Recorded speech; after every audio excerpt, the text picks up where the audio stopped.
ABP माझावर आपण पाहत आहात हा विशेष कार्यक्रम माझा नीट अभ्यास। खरं तर नीट संदर्भात अनेक संभ्रम आहेत, पालकांच्या मनामध्ये आहेत, विद्यार्थ्यांच्या मनामध्ये आहेत आणि आता काही दिवसांमध्ये ही तयारी नेमकी कशी करायची या सगळ्या संदर्भात मार्गदर्शन करण्यासाठी म्हणून माझानं हा विशेष कार्यक्रम आयोजित केलेला आहे, ज्यामध्ये मार्गदर्शन करण्यासाठी आज आपल्याबरोबर आहेत भुवन्स कॉलेजचे भट सर, रजनीकांत भट सर, तुमचं स्वागत आहे। त्याचबरोबर साठे कॉलेजचे किशोर चव्हाण सर आपल्याबरोबर आहेत। सर तुमचं खूप खूप स्वागत दोघांचं। आणि सगळ्यात आधी पहिला प्रश्न जो की अगदी म्हणजे सर्वसामान्यांपासून ते तज्ञांपर्यंत सगळ्यांच्याच मनात पडलेला आहे, तो म्हणजे नीट खरंच अवघड आहे का आणि ती अशक्य आहे का आता विद्यार्थ्यांना देणं?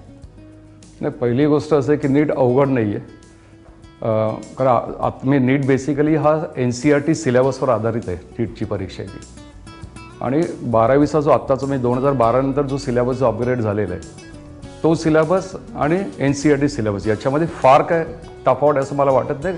जवळपास सिलेबस तो सारखा आहे, फक्त NCERT सिलेबसचा जो अभ्यासक्रम, त्याची ध्येय धोरणे, त्याचे ऑब्जेक्टिव्स आणि आपल्या सिलेबसचे ऑब्जेक्टिव्ह याच्यामध्ये काही फरक असल्यामुळे ती जी प्रश्नांची जी काठिण्य पातळी जी आहे ती काठिण्य पातळी वेगळी असते। त्याच्यामुळे बऱ्याच वेळा नीट परीक्षा ही फार अवघड असल्यासारखं असं मुलांना एकंदरीत वाटतं। विशेष म्हणजे असं आहे की 2012 नंतर जे सिलेबस जो अपग्रेड केला तेव्हाच पर्यायी नीट येणार हे तेव्हापासूनचं निश्चितच होतं। पण झालं काय की सुरुवातीला CET आली, त्याच्यानंतर परत 1-2 वर्ष नीट आली, परत CET आता जी काय होऊ घातली आहे।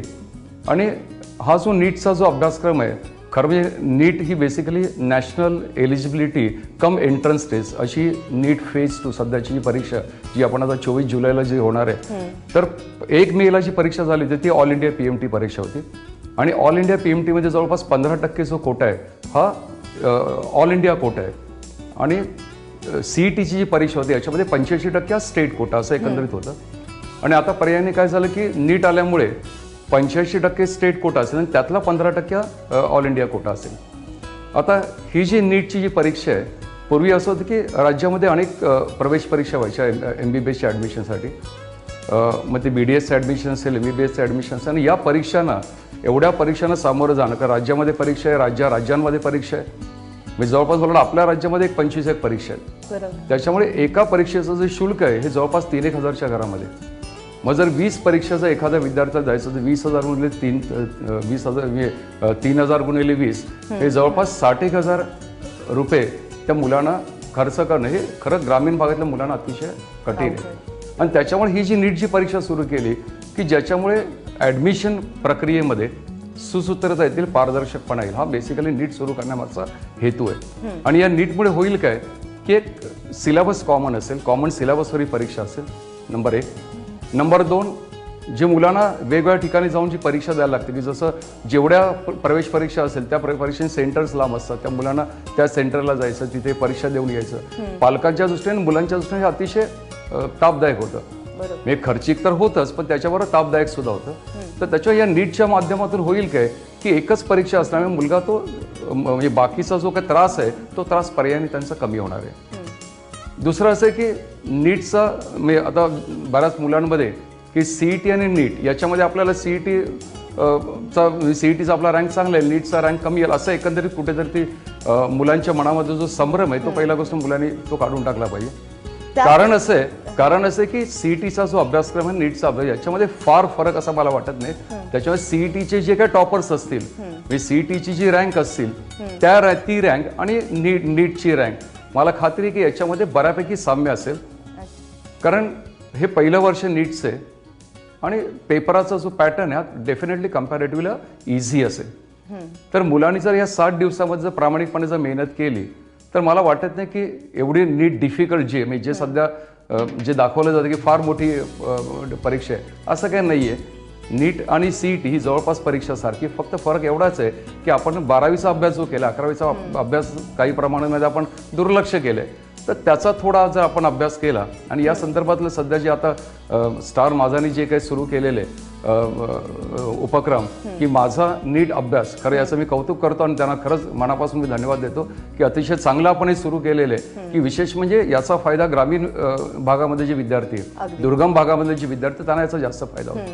कारण बऱ्याच वेळा होतं काय की ग्रामीण भागामध्ये बेसिकली 12वीचा पण जो अभ्यासक्रम आहे तो शिकवण्यासाठी सुद्धा त्या योग्यतेचे, त्या पात्रतेचे, त्या तोडीचे बऱ्याचदा शिक्षक नसतात. बरोबर. आणि त्याच्यामुळे या माध्यमातून आपल्याला त्या मुलांना योग्य ते मार्गदर्शन करता येईल. त्याचा निश्चितपणे फायदा मला वाटतं मुलांना होईल. या सगळ्या गोष्टींचा फायदा होणार आहे. भट सरांकडून देखील जाणून घ्यायचंय. मात्र या सगळ्यामध्ये काही जे ढोबळमानाने आपण म्हणूयात की जो संभ्रम निर्माण होतोय की सीईटी आणि नीट ह्याच्यात काय तफावत आहे ते आपण ग्राफिक्सच्या माध्यमातून बघूयात आणि एक एक पॉइंटवर तुम्ही मग तसं ते मुलांना एक्सप्लेन करा.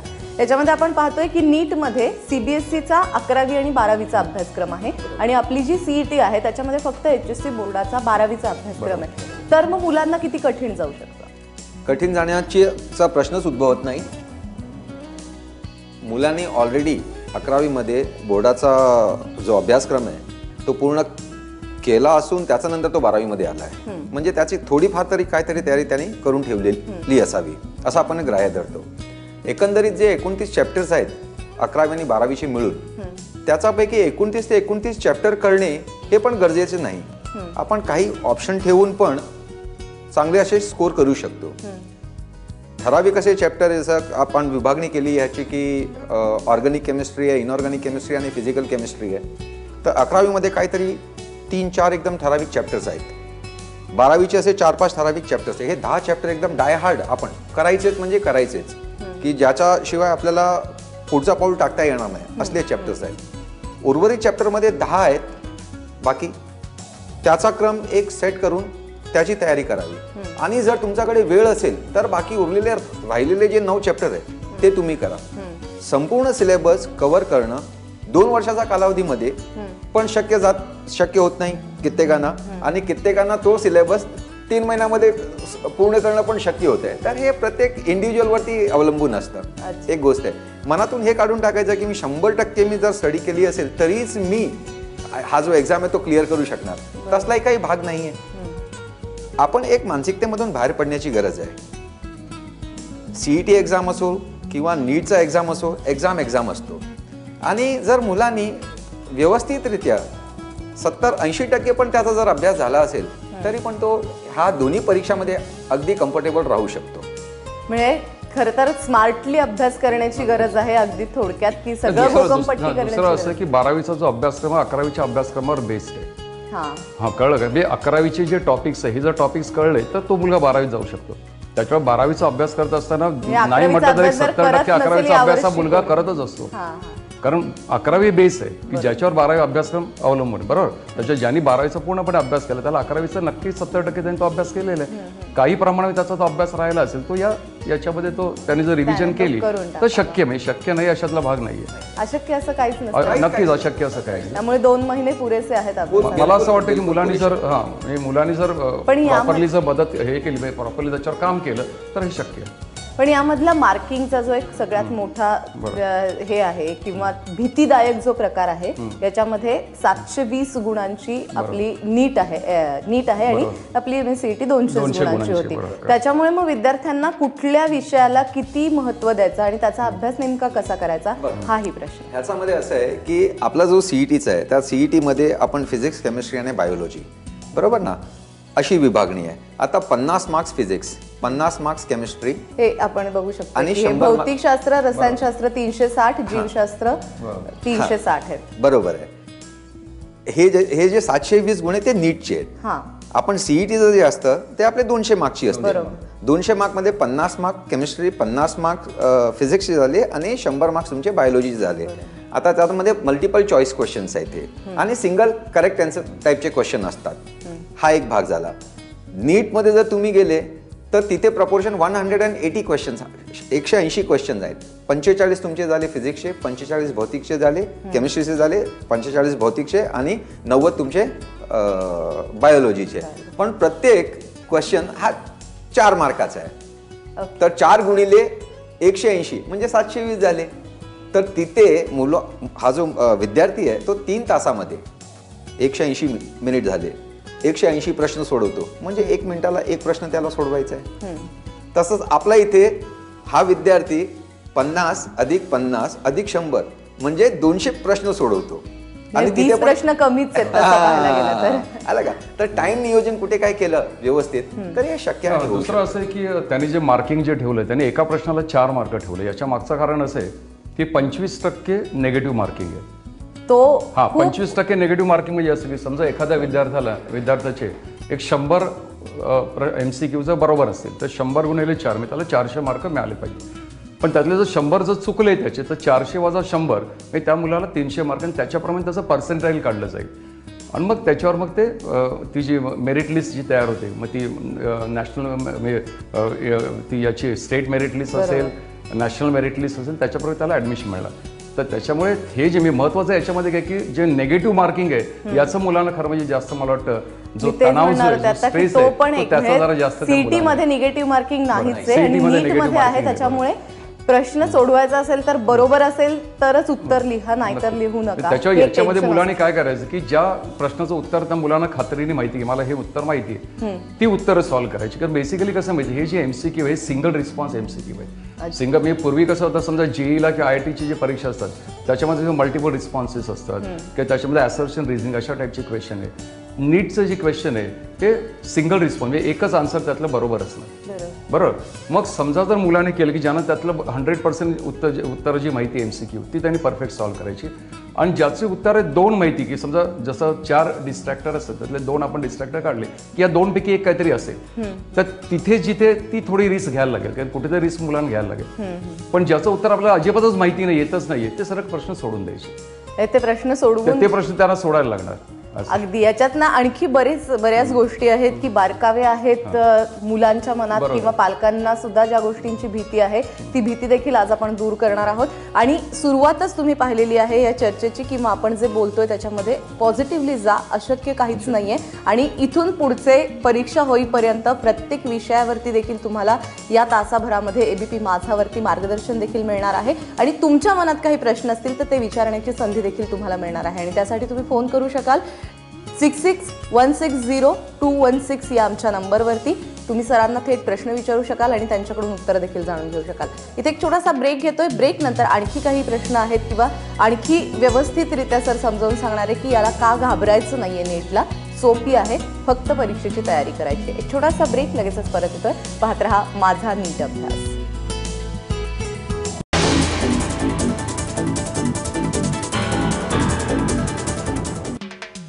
ब्रेक नंतर आपल्या सगळ्यांचं पुन्हा एकदा स्वागत. आपण करतोय नीटचा अभ्यास कारण नीटबद्दलचे जे संभ्रम आहेत ते दूर करण्याचा प्रयत्न या ठिकाणी आपण करणार आहोत.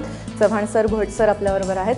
सर, यामध्ये सगळ्यात मोठा महत्त्वाचा मुद्दा आहे जो की HSCचे जे स्टुडंट्स आहेत आणि त्यांचे पालक आहेत ते घाबरत आहेत की त्यांना CBSEच्या पॅटर्ननुसार किंवा त्यांच्या अभ्यासक्रमावर आधारित ही परीक्षा द्यायची आहे. तर किती फरक आहे दोनही सिलेबसमध्ये की ज्याचा HSCच्या विद्यार्थ्यांना अगदी आता पहिल्यापासून म्हणजे ABCD पासून सुरुवात करायला लागेल की जे 2 महिन्यांमध्ये शक्य होऊ शकेल का? थोडं सविस्तार सांगतो याच्याबद्दल. NCERT ही जी आहे ही पुस्तकं वगैरेची निर्मिती वगैरे करते आणि CBSEचा जो सिलेबस आहे त्या CBSEचा सिलेबस प्रमाणे हा साहित्य तयार करून देणे आणि इतर जे शैक्षणिक मदत लागते ते करण्याचं काम NCERT पाहते. NCERT मार्फत जे पुस्तकं तयार करण्यात आली आहे त्यांची ते वेबसाईटवरती एकदम फ्रीली हे अवेलेबल असतात. आपल्या इथे नॅशनल क्युरिक्युलम फ्रेमवर्क आणि स्टेट क्युरिक्युलम फ्रेमवर्क असे 2 प्रकार आहेत. राष्ट्रीय स्तरावरती हा जो क्युरिक्युलम फ्रेमवर्क आहे त्याच्यामध्ये अमुक गाईडलाईन्स दिली आहेत आणि त्या गाईडलाईनच्या अनुषंगाने प्रत्येक राज्याला स्वतःचा सिलेबस डिझाईन करायचा, पण ते NCERTच्या अटीतटीत राहून. 2012 साली महाराष्ट्रामध्ये पण आपलं अभ्यासक्रमाचं उच्चीकरण झालं आणि आपल्या राज्यांनी आणि आपल्या मंडळांनी, बोर्डनी आणि शासनाने व्यवस्थित ह्याची काळजी घेतली आहे आणि सखोलरित्या अभ्यास करून व्यवस्थितरित्या अभ्यासाचं उच्चीकरण केलं आहे. सिलेबसमध्ये आपला जो, मी रसायनशास्त्र ह्या विषयाचा शिक्षक असून मी माझ्या विषयावरती बोलणं पसंत करीन की CBSE, NCERT किंवा अदर जे 8-10 राज्य आहेत त्यांचा जो सिलेबस आहे त्याचं मी आकलन करून व्यवस्थितरित्या हे पाहिलं आहे तर जास्त काही तफावत नाही आहे. फक्त फरक एवढा आहे की कुठल्या राज्यांनी अमुक जे धडे आहेत ते 11वीमध्ये टाकले आणि कुठल्या राज्यांनी तेच धडे 12वीला टाकले आहेत. थोडं 5-10% मागे पुढे. जसं तुम्हाला एक उदाहरण सांगतो, थर्मोडायनामिक्स. आता थर्मोडायनामिक्स हा जो चॅप्टर आहे CBSEचा जो सिलेबस आहे की NCERTचा सिलेबस आहे त्याच्यामध्ये आपला जो सिलेबस आहे त्याच्यामध्ये फक्त 1-2 मुद्दे आहेत की जे नाही आहेत इथे आपल्या ह्याच्यामध्ये, पण हे मुद्दे महाराष्ट्र शासनाची फिजिक्सच्या टेक्स्टबुकमध्ये आहे. म्हणजे त्या विद्यार्थ्यांनी त्याचा अभ्यास केमिस्ट्रीमध्ये न करता फिजिक्समध्ये तो अभ्यास ऑलरेडी केला आहे. तर कुठेही विद्यार्थ्याचं असं नुकसान सारखं नाही आहे.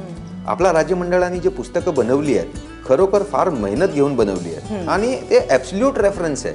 ॲब्सल्यूट रेफरन्स म्हणजे ॲब्सल्यूट रेफरन्स की हे जे पुस्तकं नीट जर वाचली मुलांनी आणि पालकांनी पण जे लक्ष दिलं, आणि मी तर शिक्षक मंडळीला पण हे आवाहन करतो की आपली जी पुस्तक आहे आपली ही पुस्तक नीट वाचून त्याला जर सोप्या भाषामध्ये आपण विद्यार्थ्याला तयार केले तर नीट नव्हे कुठल्याही प्रकारची आंतरराष्ट्रीय पातळीवरची पण कुठली परीक्षा असेल ना तरी पण आपला विद्यार्थी एका वेळा तो आरामात कम्फर्टेबली ती परीक्षा देऊ शकेल आणि यशस्वीरित्या ती पार करू शकेल.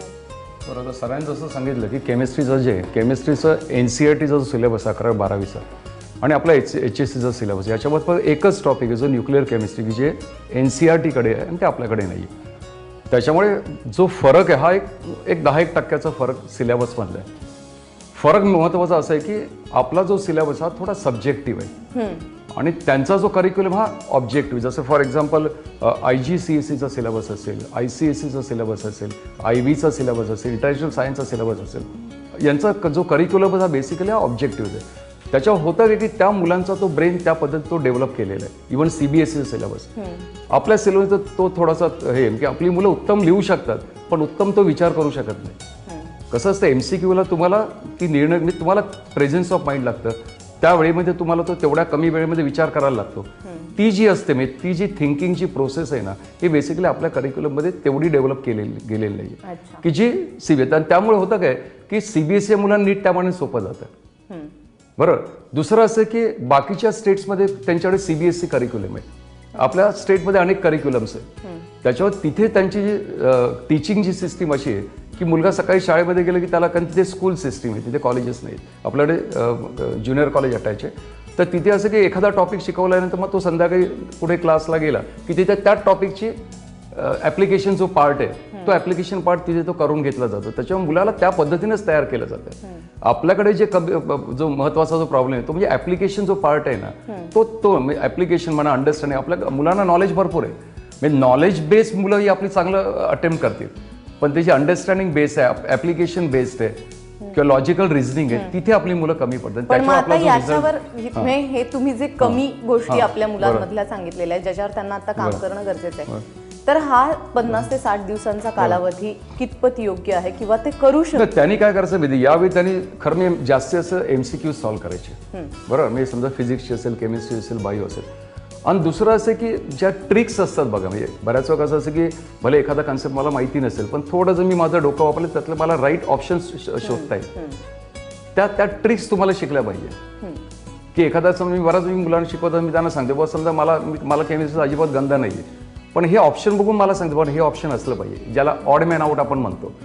तर ती जी आहे ना ती जी टेक्निक्स आहे तुम्हाला शिकलं पाहिजे.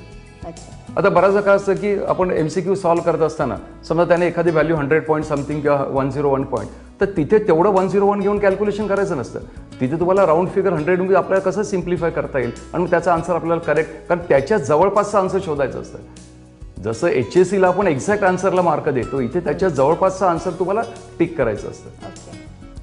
तर त्याच्यामुळे ती जी टेक्निक आहे ती जर टेक्निक जर एकदा मुलाला आत्मसात झाली ना तर सोपं आहे.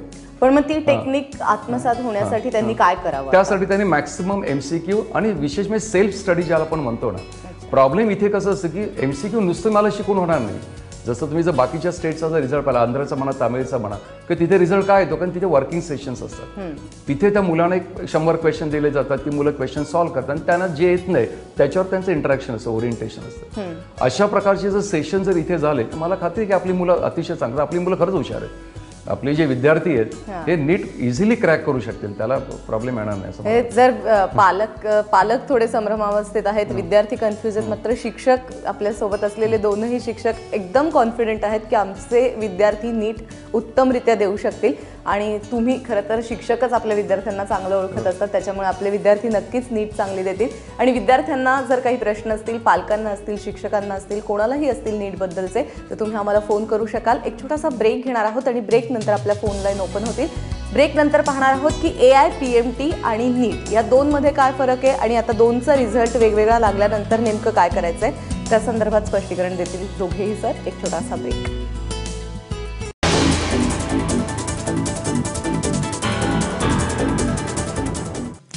ब्रेक नंतर आपल्या सगळ्यांचं पुन्हा एकदा स्वागत. आपल्याबरोबर आता आपण ज्या फोन लाईन ओपन केलेल्या आहे त्यामध्ये अथर्व गोडसेचा फोन आलेला आहे. अथर्व, तुझा प्रश्न विचार. हॅलो. हां, माझं हे क्वेश्चन होतं की 11th स्टँडर्डचे किती % सिलेबस असेल एक्झामला? त्याने जो प्रश्न विचारलाय की 11वीचा सिलेबस आहे हा जवळपास 1/3 सिलेबस नीटला असतो आणि 12वीचा 2/3. ओके. त्याच्यामुळे 11वीचा 1/3 आणि 12वीचा 2/3 असा तो रेशो आहे. आणि याच्यामध्ये ना सर, जो मी ब्रेकच्या आधी म्हटलं होतं की AIPMTचा रिझल्ट आणि नीटचा रिझल्ट हे तर दोन वेगवेगळ्या परीक्षा, दोन वेगवेगळे रिझल्ट लागणार. मग याचं म्हणजे हे गुण कसे कॅल्क्युलेट केले जातात? कसं असतं, ऑल इंडिया PMT आपल्याकडे जी 1 मेला जी झाली आणि आता जी 24 जुलैला जी आपली नीट फेज 2 जी होणार आहे, या दोघांचे रिझल्ट आहे 17 ऑगस्ट 2016ला. बरोबर. मी आपली 24 जुलैची संपली, जवळपास 1 महिन्यात त्याचा रिझल्ट बाहेर येईल. आणि मग त्याच्यानंतर ती पर्सेंटाईल त्याची काढली. 2 प्रकारची पर्सेंटाईल आहे. एक percentile on the basis of marks आणि दुसरे percentile on the basis of grade, असं 2 प्रकारचे पर्सेंटाईल आहेत. आणि मग ते पर्सेंटाईल प्रमाणे मग कोण मुलं क्वालिफाय झाली. जसं फॉर एक्झाम्पल ओपनचं जे पर्सेंटाईल आहे जवळपास 50% म्हणजे 50% पर्सेंटाईल तेवढे मार्क्स असले पाहिजे. SC ST NT OBC हे जे रिझर्व्ड कॅटेगरी आहे याचं जवळपास 40% पर्सेंटाईल पाहिजे. आणि जे LD म्हणजे ज्याला आपण PH म्हणतो आपण, त्याचं 45% असे ते पर्सेंटाईलच्या बेसिसवर ती मेरिट लिस्ट होईल. आणि त्याच्यामध्ये स्टेट मेरिट लिस्ट आणि नॅशनल मेरिट अशा 2 प्रकारच्या मेरिट लिस्ट असतील. स्टेटची जी मेरिट लिस्ट असेल त्याच्यामधले 85% आपल्याकडे त्यांची ॲडमिशन्स होणार. आणि उरलेला जो 15% कोटा, मी पूर्वी ऑल इंडिया PMT आहे त्याच्यासाठी असायची. अच्छा. की समजा मला जर बाहेरच्या स्टेटमध्ये जाऊन जर मला शिकायचं असेल तर ती ऑल इंडिया PMT होती ज्याच्यामध्ये 15% कोटा होता. ओके. तर तसं त्यांनी आता केलेलं की या दोन्ही याचा जो रिझल्ट आहे हा एकाच दिवशी लागणार आहे. हा 17 ऑगस्टला रिझल्ट. नाही, पण आता ह्याच्यामध्ये असं आहे की AIPMT ज्या मुलांनी दिलेली आहे त्यांचा पेपर पूर्ण वेगळा, नीट दिलेली आहे त्यांचा पेपर पूर्ण वेगळा.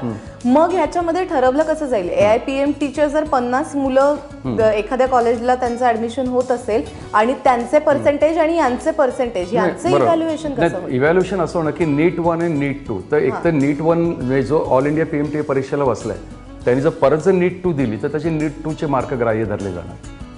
ते मुलावर बरोबर. समजा त्यांनी नीट 2 दिलेली नसेल, त्यांनी नीट 1च दिली असेल, नीट 1चं जर त्याचे चांगले पर्सेंट तर ते नीट 1 दोघांचे पर्सेंटेज पकड. म्हणजे ज्यांनी नीट 2 दिली त्याचे नीट 2चे मार्क तुम्ही एकाच कुठल्या तरी परीक्षेला तुम्ही नीट 1 क्लेम एकाच ठिकाणी करू एकाच शकता. ठिकाणी. अथर्व आपल्या बरोबर होती आधी, तिला आणखी एक प्रश्न विचारायचा आहे. अथर्वा, विचार.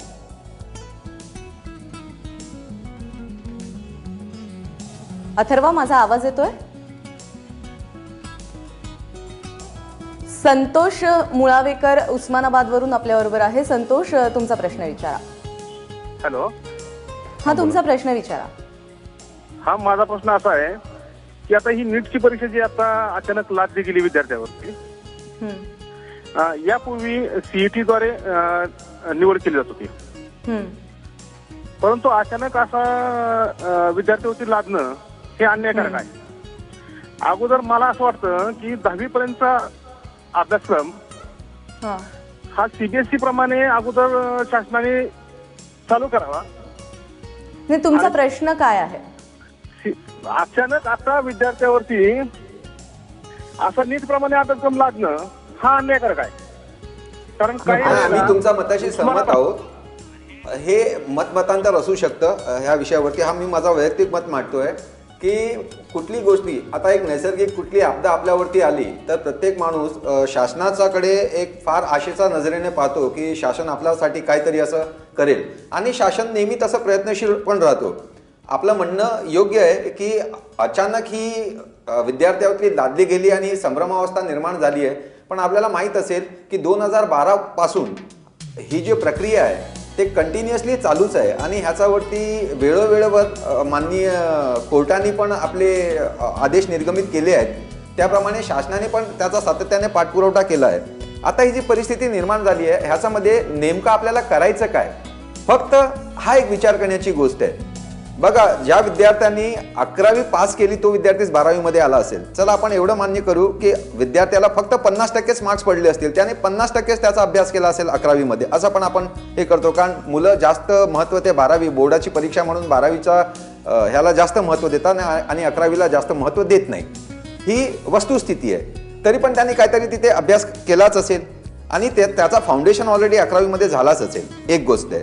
दुसरी गोष्ट अशी आहे की आता जे हे 180 क्वेश्चन आहेत, आपल्या समोर एक ताट ठेवली आणि त्या ताटेमध्ये भरपूर जेवण ठेवलं असेल तर आपली जेवढी कॅपॅसिटी आहे आपण त्याप्रमाणे जेवण करतो, नाही का? हे प्रत्येक माणसासाठी लागू पडतं की संपूर्ण जे आहे ते थरो करणं. 2 वर्षाचा कालावधी काय, आपण 5 वर्षाचा कालावधी पण दिला तरी पण ते शक्य होणार नाही कित्येक लोकांना, आणि कित्येक लोकांना ते 2 महिना 4 महिन्यामध्ये पण शक्य होतो.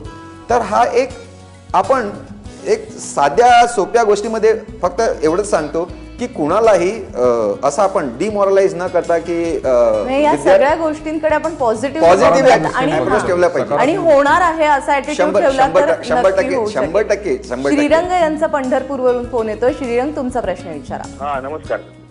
बोला. मी ज्युनियर कॉलेजला शिकवतोय, फिजिक्स विषय शिकवतोय मी. पण आता AIPMT ची परीक्षा असेल किंवा जनरली मुलांना तुमच्या केमिस्ट्री बायोलॉजी पेक्षा फिजिक्स अवघड जातं.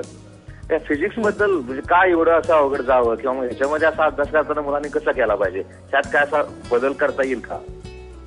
फिजिक्स बद्दल त्यांचा प्रश्न आहे की फिजिक्स मुलांना अवघड जातं जनरली, सो तर त्याच्यासाठी काय त्यांनी प्रयत्न करावे? हे बघा, ते शिक्षक आहेत. हा सर, आपला ABP माझाने आता हे 6 दिवसाचा एक कार्यक्रम आखलाय आणि त्याची अधिकारिकरित्या घोषणा पण करतील थोड्या वेळाने. आपण हा जो सिलेबस आहे, सिलेबस फिजिक्स अवघड जातोय, हा अवघड जाण्याचा मागे भरपूर कारण आहेत. एक, फिजिक्स हा 50% मॅथ्स बेस्ड आहे. आपला 10वी पर्यंतचा जो गणितचा अभ्यासक्रम आहे आणि 10वी पर्यंतचा आपला जो जनरल सायन्स, फिजिक्स, केमिस्ट्री किंवा बायोचा जो अभ्यासक्रम आहे आणि त्याच्यानंतर 11वी मध्ये आल्यानंतर जो अभ्यासक्रम आहे, त्याची जर आपण सखोल पाहणी केली तर आपल्याला वस्तुस्थिती काय आहे ती स्पष्टरूत्या समजेल, कारण आपण स्वतः शिक्षक आहात. आपण एक म्हणतो की कितीही आपण प्रयत्न केले, जर जिथपर्यंत विद्यार्थ्याची स्वतःची मानसिकता बदलत नाही आणि पालकांची मानसिकता बदलत नाही, तिथपर्यंत कुठल्या प्रकारचा आपण चेंज आणणं हे थोडं अवघड जाण्यासारखं आहे. मी फक्त आपल्याला एवढंच म्हणतो की कुठला विद्यार्थी एका पर्टिक्युलर विषयामध्ये त्याचं प्रावीण्य असेल तर असं गरजेचं नाही आहे की बाकी इतर विषयामध्ये पण त्याची ग्रीप तेवढीच चांगली असेल.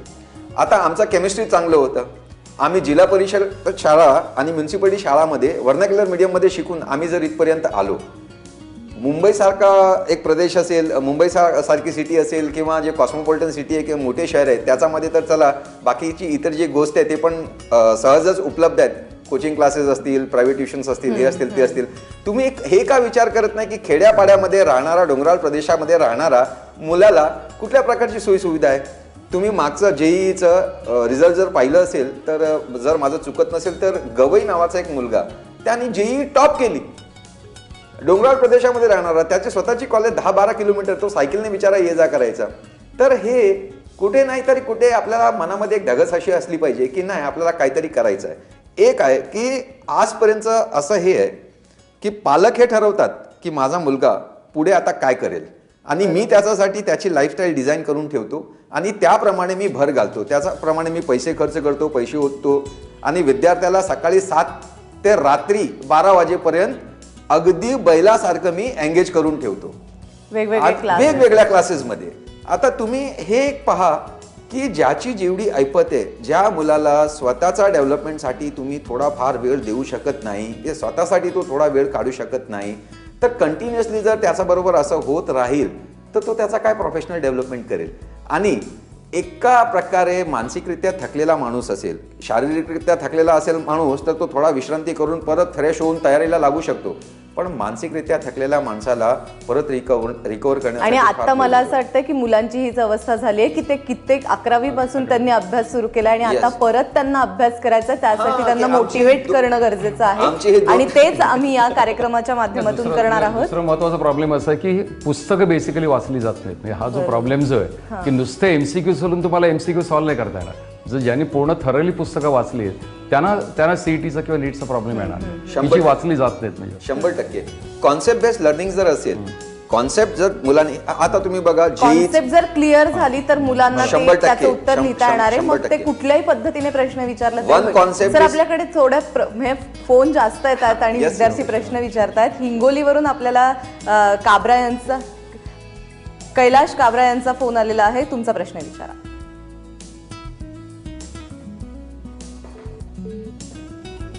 फोन कट झालाय, काही तांत्रिक अडचणींमुळे आपण पोहोचू शकत नाही. मात्र आणखी बरेच प्रश्न आहेत. सोनाप्पा हांडे यांचा फोन आलेला आहे. सोनाप्पा, तुमचा प्रश्न विचारा. हॅलो सर, बोला.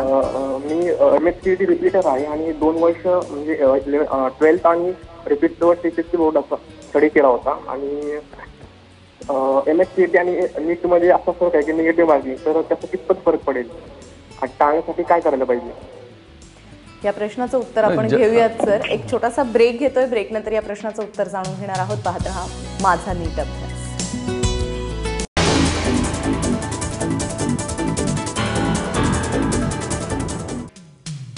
ब्रेक नंतर आपल्या सगळ्यांचं पुन्हा एकदा स्वागत. लोणंदवरून सुयोग शहाचा फोन आपल्याला आलेला आहे. आधीच्या प्रश्नाचं देखील उत्तर घ्यायचंय. सुयोग, तुझा प्रश्न विचार. हा सर, मला जेई मध्ये म्हणजे AIPMT मध्ये 380 मार्क स्कोर येऊ शकतो असं मला वाटतंय, तर मी फेज 2 द्यावी का नाही असा मला प्रश्न पडलाय. प्रश्न असा आहे की पहिली गोष्ट, तुला जर JEE 2 ची जर खात्री असेल, पहिली गोष्ट तुझ्या बॉडीमधली जी निगेटिव्हिटी, काय झालं की बऱ्याच मुलाने नीटची जी निगेटिव्हिटी एवढी झालेली की समजा मी नीट 2 दिलं की मी स्कोअर करेन का करणार नाही, असं सगळं एकंदरीत ते सगळं चित्र आहे. त्याच्यामुळे पहिली गोष्ट असं की तुला तुझ्यामध्ये जर आत्मविश्वास असेल, पण मला नीट 2 बसायचं, मी त्याच्यामध्ये जास्त स्कोअर करेन, तर तुला द्यायला हरकत नाही. पण तुला जर कॉन्फिडन्स नसेल तर मग तुला त्या दृष्टीने तुला विचार करायला, पण नीट 2 द्यायला हरकत नाही, कारण तुझा एवढा चांगला स्कोअर आहे, 360चा जो स्कोअर आहे, मला खात्री आहे की त्या मुलाचा अभ्यास चांगला आहे आणि तो नक्की नीट 2 चांगल्या मार्काने तो क्वालिफाय करेल. त्याच्यामुळे नीट 2 तुला द्यायला हरकत नाही. आणि दुसरं असं की आता जी पुस्तकं, मी स्पेशली बायोलॉजीसाठी तुला मी सांगतो की बॉटनी आणि झू ही सगळी चांगली पुस्तकं वाचून काढ, रेफरन्सेस काही बघ, आणि नक्कीच तू चांगला स्कोअर करशील तुझा. आपल्याला ब्रेकच्या आधी फोन होता सोनाप्पा यांचा आणि त्यांचं म्हणणं आहे की ते CET साठी रिपीटर आहेत. सो मग त्यांनी नीट मध्ये आता काय तयारीसाठी काय गोष्टींवर कॉन्सन्ट्रेट करावं? त्याला जास्त काही विशेष तयारी करण्याची गरज नाही आहे, कारण असं त्याचं म्हणणं आहे, त्यांनी ऑलरेडी हे 2 एंट्रन्स एक्झाम दिले आहे आणि त्याचा म्हटल्याप्रमाणे त्याचा स्कोर पण चांगला असा आहे. हा नाही, आधी ब्रेकच्या आधी होता तो CETचा रिपीटर आहे. तर त्याने आता नीट साठी मग काय तयारी करावी? CETचा जर रिपीटर असेल, त्याने 12वीचा तर त्याचा अभ्यास ऑलरेडी त्याने करून ठेवला असेल. फक्त 11वीचा जो राहिला आहे त्याच्यामध्ये ठराविक जे 4-5 चॅप्टर आहे, आपले जे पुढचे सेशन आहे त्याच्यामध्ये आपण त्याची पण सविस्तर त्यांना सखोल माहिती देणार आहोत की आपण केमिस्ट्रीमध्ये कुठकुठले चॅप्टर्स करायचे, तर बाकी इतर जे तज्ञ येतील ते पण त्यांचा विषयांच्या बाबतीत हे बोलतील. किंवा ऑल इंडिया PMTचे जे काही पेपर्स आहेत काही वर्षाचे, एक 10-12 वर्ष पेपर सोडवले तरी त्याला प्रश्नाचा म्हणजे कोणत्या टाईपचा प्रश्न विचारला जातो हे त्याला कळेल. ते आपण डिटेल आता पुढे आपण डिस्कस करू. बोरिवलीवरून प्रिया यांचा फोन आलेला आहे. प्रिया, तुमचा प्रश्न विचारा. प्रिया, आवाज येतो? हा, प्रश्न विचारा. हा, नमस्कार. माझा प्रश्न असा आहे की ऍक्च्युली MST CET मध्ये फिजिक्स केमिस्ट्री 1 आणि बायो 2 असे पेपर्स असायचे आणि फिजिक्स केमिस्ट्रीला बहुतेक मुलांना वेळ कमी पडायचा, आणि आता जर नीट मध्ये बायो फिजिक्स आणि केमिस्ट्री हा एकच पेपर असेल का, जेणेकरून बायोचा वेळ त्यांना फिजिक्स केमिस्ट्रीमध्ये युटिलाइज करता येईल? हा चांगला प्रश्न विचारला की याच्यामध्ये नीटला असं की 3 तासाचा नीटचा पेपर आहे. फिजिक्स, केमिस्ट्री आणि बायो हा सिंगल एक पेपर असेल. त्याला 180 मिनिटं दिली जातील, 180 क्वेश्चन्स आहे आणि एका क्वेश्चनला 1 मिनिट. त्याच्यामुळे त्याला समजा एखादा क्वेश्चन 30 सेकंड झालं तर तो टायमिंग त्याला पुढे वापरता येईल. पण पेपर हा 3 तासाचा सलग पेपर त्याला लिहायचा आहे. म्हणजे CET सारखे वेगवेगळे? हा, तसं नाही. कारण CET वेळ बराच वेळा मध्यवर्षी ती स्पेस मिळायची मुलांना, ते तसं मिळणार नाही. सलग त्याला 3 तास तो पेपर लिहायचा आहे. आणि तो टायमिंग त्यांचा मला वाटतं 10 ते 1 असं आहे. बरं, 10 ते 1 त्यांचा रिपोर्टिंग आहे आणि ते त्यांची त्या सिस्टीम प्रमाणे त्यांची ती परीक्षा. आता तुम्ही मार्कांचा उल्लेख केला की 180 मार्कांचा असेल आणि CET 200 मार्कांची होती, तर त्या 20 मार्क कमी झाल्याचा विद्यार्थ्यांना फायदा होऊ शकेल का? नाही, प्रश्न मार्काचा नाही. काय असं की ते जे क्वेश्चन CETच्या क्वेश्चनची जी लेवल आहे थोडीशी आणि नीटच्या क्वेश्चन, या 2 लेवलमध्ये फरक आहे. म्हणजे जी भीती खरं मुलांना जो स्ट्रेस आहे तो तिथे स्ट्रेस आहे. CETचे क्वेश्चन त्या मानाने कम्पॅरेटिव्हली नॉर्मल ग्रेड, ज्याला आपण L1 ग्रेड असं म्हणतो. नीटचे क्वेश्चन थोडे त्याच्या वरच्या ग्रेडचे असतात. त्याच्या हा जो रेशो आहे ना, की आपल्याकडे कसं असं की CETचा जो रेशो आहे हा जवळपास मी तुम्हाला सांगतो 40 ते 50% नॉर्मल ग्रेडचे, L1 ग्रेडचे. या उलट तिथे नॉर्मल ग्रेडचे तुम्हाला 20 ते 25% क्वेश्चन्स मिळतील. तर तो तिथे मार्काचा जो फरक पडतो ना, की ते क्वेश्चन जास्त तुम्हाला क्रिटिकल थिंकिंग असतं, लॉजिकल रिझनिंग, ते त्यामुळे आपले नाही, आपले बऱ्याच वेळा फॅक्च्युअल क्वेश्चन्स असतात. त्याच्यामुळे 2 परीक्षांमध्ये फरक आहे नक्कीच. म्हणजे पण ज्यांनी पूर्ण अभ्यास केलेला, ज्यांनी पुस्तक वाचलेले, ज्याला कन्सेप्ट क्लिअर आहे, त्याला प्रॉब्लेम येणार नाही. त्यांनी फक्त अपग्रेड व्हायचंय, फक्त अपग्रेड व्हायचं. आणि दुसरं याच्यामध्ये कसं आहे की फक्त 20% क्वेश्चन जे असतात ते अगदी डिफिकल्ट लेवलचे असतात. बाकी 80% तुमचे इझी आणि इंटरमिजिएट ह्या लेवल. 60% तुमचे क्वेश्चन एकदम इझी असतात, सोपे कन्सेप्च्युअल क्वेश्चन, की ज्याने फक्त नुसरं असंच पानं पलटून पण वाचलं असेल त्याला पण पटकन ते मार्क करता येईल असे पण क्वेश्चन असतात. कन्सेप्च्युअल म्हणजे प्युअरली कन्सेप्च्युअल क्वेश्चन्स असतात. एक माझं असं म्हणणं आहे की आजपर्यंतचा जो आपण इतिहास पाहतो त्याच्यामध्ये तुम्ही जेई बघा किंवा कुठलेही हे बघा, त्याच्यामध्ये जे प्रश्न विचारले गेले आहेत ते प्रश्न रिपीट होत नाही. बरोबर. मग मुलामध्ये हा एक संभ्रम निर्माण होतो की मी आता हे 100 MCQ केले, मी ह्याचे 200 MCQ केले, तर नेमकं मला ते विचारणार काय.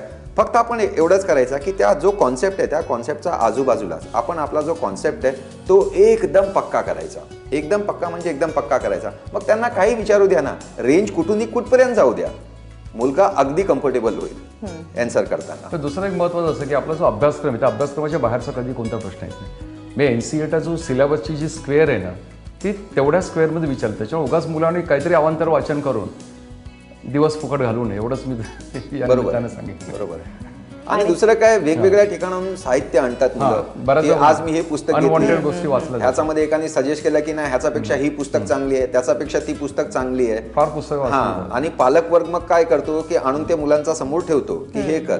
आता आपल्या समोर जेवढं साहित्य जास्त असेल तेवढा मुलाला एक तो स्वाभाविक टेन्शन निर्माण होतो की माझ्याकडे वेळ कमी आहे आणि माझ्याकडे साहित्य जास्त आहे. अरे साहित्य जास्त नाही आहे, साहित्य कमीच आहे, जे कंटेंट आहे तो कमीच आहे, पण त्या कंटेंटची कॉपीज रिप्लिका करून तू तुझ्या समोर ठेवली. परीक्षा डिक्लेअर झाल्यानंतर हजारो रुपयाची पुस्तकं बऱ्याच लोकांनी विकत घेतलेली, पण ती वाचली गेली तर ठीक आहे. मी तर म्हणतो त्यापेक्षा सगळी जी टेक्स्टबुक्स आहेत 11वी आणि 12वीची ती जर व्यवस्थित वाचली गेली ना तर तो मुलं easily qualify, line to line. आणि जसं तुम्ही सांगितलं तसं की MCQ सोडवण्याची प्रॅक्टिस जर झाली तर त्याचा देखील फायदा मुलांना होऊ शकेल.